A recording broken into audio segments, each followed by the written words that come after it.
gue punya teman kuliah, Iman namanya, sebut aja Iman namanya.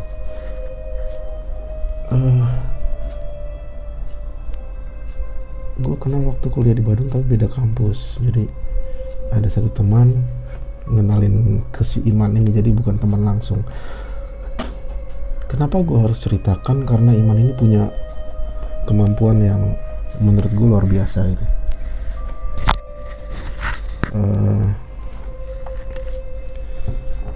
Awalnya teman biasa lah, teman nongkrong, teman ngobrol, teman apa sih ya, teman tukar pikiran gitulah, nggak terlalu akrab. Tapi gue cukup sering ketemu Iman ini karena ada beberapa topik bahasan yang ketika ketemu dia itu nyambung, sangat nyambung gitu ya. Urusan kemistisan itu, urusan yang di luar logika gitu. Kalau ngobrol sama Iman ini nyambung, jadi akhirnya gue cukup akrab lah sama dia gitu. Kenapa harus gue ceritakan? Karena itu tadi, dia ini akhirnya belakangan setelah sekitar 2 tahun pertemanan, akhirnya gue tahu itu Iman punya kemampuan yang cukup menurut gue luar biasa gitu. Jadi gini, sebelumnya emang kami ngobrol biasa, cuma pembahasan mengenai mistik atau hal-hal di luar logika itu normal biasa, sampai akhirnya kami masuk pembahasan lebih dalam lagi karena akhirnya gue tahu kemampuan dia gitu, kemampuan si Iman ini.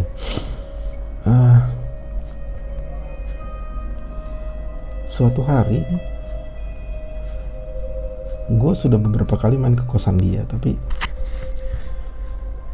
hingga pada suatu hari gue berkunjung ke kosan dia nih. Kosannya itu di daerah Taman Sari, di belakang kampus ITB Bandung. Jadi gue datang nih ke kosannya seperti biasa, assalamualaikum, waalaikumsalam. Masuk gue ke kosan dia, Iman ada, dan gue lihat ada temennya juga di dalam kamar kosan, laki. Ada temennya juga laki-laki duduk di meja belajar Iman gitulah. Udah, akhirnya karena gue ngeliat orang baru, ada temennya Iman. Gue sebelumnya nggak pernah kenal sama temennya, nggak pernah ketemu sama temennya gitu. Tiba-tiba ada temennya, ya gue nyamperin lah, normal, gue ngajak kenalan. Hai, gue Bri. Nah, si temennya ini ketika gue ngajak kenalan, dia ada agak-agak kaget gitu. Jadi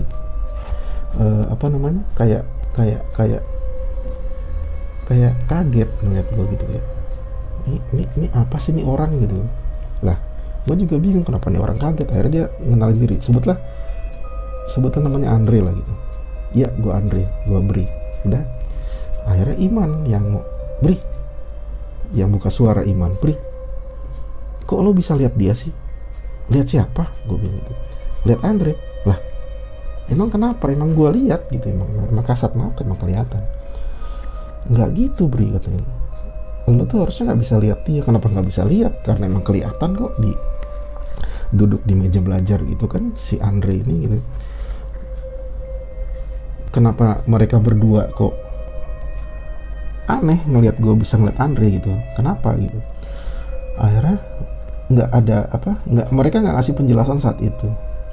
Tapi gue diajak jalan. Jadi waktu itu kan di daerah Taman Sari itu deket sama kebun binatang ya. Kebun binatang kan rame itu, banyak pengunjung. Gue diajak mereka berdua tuh ke sana, kebun binatang gitu. Ayo jalan keluar, ayo. Bertiga lah kami jalan. Itu tanpa, gue masih bingung. Ini ada apa sih sebenarnya gitu? Kok kayak ada sesuatu yang harusnya gue nggak tahu tapi gue tahu gitu. Ya sudah, gue ikut aja akhirnya. Gue ikut, mereka ngajak gue jalan ke kebun binatang itu, jalan bertiga. Nah, terus si Andre berjalan duluan di depan, gue sama Iman di belakang. Ketika di kebun binatang kan ramai itu, banyak orang. Iman bilang, lo perhatiin si Andre ya? Ya. Jadi jarak Andre antara Andre dan gue sama Iman itu 5-10 meter lah gitu. Si Andre ini tiba-tiba megang punggung laki-laki nengok, si laki-laki yang dipegang punggungnya itu nengok, dan si laki-laki itu kayak nggak lihat si Andre gitu, nggak lihat, kayak Andre itu nggak ada gitu. Oke, gue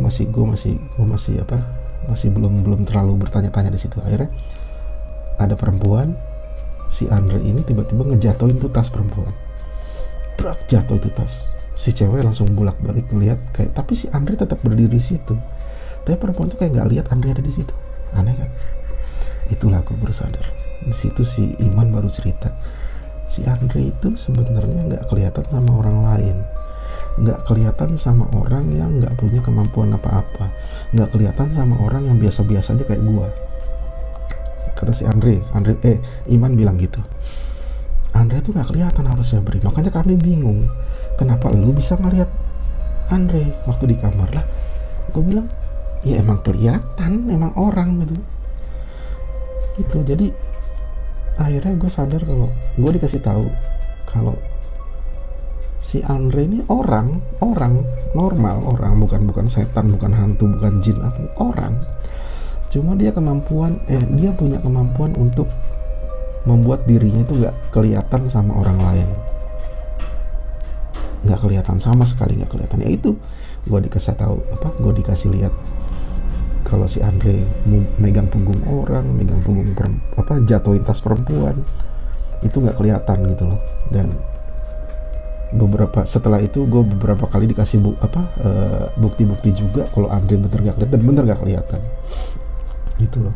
Akhirnya kami balik lagi ke kosan, ngobrol lah di situ, ke kosan Iman. Kok lo bisa ngelihat sih? Bisa ngelihat, berarti lo punya sesuatu. Punya apa? Orang gue nggak punya apa-apa gitu. Asli gue nggak pernah belajar gue nggak pernah belajar ilmu yang namanya ilmu kanuragan, ilmu apa gue nggak pernah. Jadi kalau gue ngeliat ya ngeliat gitu, ngeliat Andre gitu. Dan mereka berdua bingung. Akhirnya ya sudah, mereka ngobrol lah bertiga. Jadi ternyata Iman dan Andre itu masuk punya perkumpulan mereka tuh orangnya nggak banyak, paling hanya 15-20 orang, tapi punya kemampuan yang gila gitu. Masing-masing punya kemampuan yang gila. Ada yang bisa berpindah tempat dalam waktu hitungan detik ke satu tempat ke tempat lain yang jauh, bisa nggak kelihatan sama orang lain kayak Andre itu. Nah waktu itu kalau Iman itu bisa membaca pikiran orang. Iman tuh orang yang bisa membaca pikiran orang, sama dia bisa berpindah tempat dari satu tempat ke tempat lain dalam hitungan detik jauh gitu. Kalau Iman gitu, nggak tahu, ngobrol lah kami. Jadi ini yang tadinya gue nggak percaya, ternyata perkumpulannya ada gitu. Jadi dan seru mereka. Gue 2 atau 3 kali diajak ikut ngumpul bareng sama mereka gitu, dan itu gila. Jadi salah satu syarat untuk masuk ke perkumpulan itu, perguruan, gue nyebutnya perkumpulan atau perguruan gitu ya, karena di situ mereka juga mengasah ilmunya lebih dalam lagi, lebih gila lagi, sharing, latihan bareng. Jadi perguruan lah gue nyebutnya. Tahu nggak salah satu syarat untuk ikut ke perkumpulan ini? Salah satu syaratnya adalah si calon anggota harus bisa naik gunung Papandayan Garut yang tingginya itu kurang lebih 2.500 atau 2.600, gue lupa itu tinggi gunung Papandayan itu.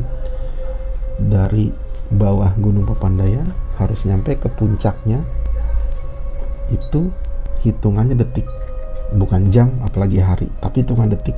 Lo harus nyampe dari kaki gunung Papandayan sampai ke puncaknya dalam hitungan detik. Itu salah satu syarat untuk bisa masuk perkumpulan itu. Sampai suatu ketika Iman cerita waktu itu di Bandung, gue pernah ngerasain di Bandung sekitar tahun 2005 atau 2004 gitu. Itu kayak ada badai angin kenceng, badai, hujan besar gitu, petir segala macam. Pokoknya badai itu di Bandung, tapi cuma hitungan menit, 3 atau 4 menit selesai, cerah lagi langit. dari badai berat itu selesai 3 menit 4 menit, habis itu langit cerah lagi. Jadi kata Iman itu ada beberapa anggota yang berantem fisik itu adu ilmu lah gitu. Jadi ya gitu kejadiannya gitu. Oh serius lu Man, serius itu jadi ada beberapa anggota yang bukan latihan, emang berantem aja. Serem kan? Ya serem. Ya itu perkumpulannya tuh bener-bener aneh dan sakti menurut gue gitu. Dan gue yang gue tahu waktu itu pernah ngumpul dan latihan itu di daerah Purwakarta, Jawa Barat situ dulu 2006 2007 lah gitu. Mereka berkumpul di situ. Udah setelah itu gue nggak pernah ketemu Iman lagi setelah lulus kuliah. Sampai terakhir gue ketemu lagi, gue nggak pernah nggak punya nomor teleponnya, nggak pernah punya nomor handphonenya, dia nggak punya sosial media.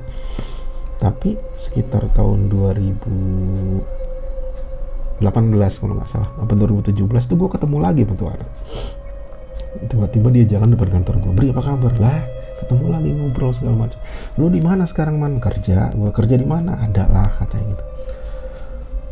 Wah, kangen-kangen kita ngobrol tuh seharian kan segala macam gitu. Akhirnya terus gimana gue bisa menghubungi lu sih Man? "Gampang, lu tinggal ngomong aja dalam hati," katanya, "ntar gue datang." Lah, tapi emang gitu katanya gitu. Dan beberapa kali gue pengen ketemu dia ya selalu seperti itu, nggak direncanakan, tiba-tiba orangnya nongol.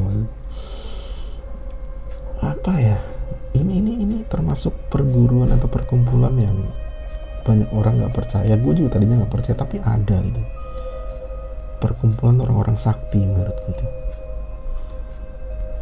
ada, dan itu beneran ada. Gue tahu salah satu anggotanya.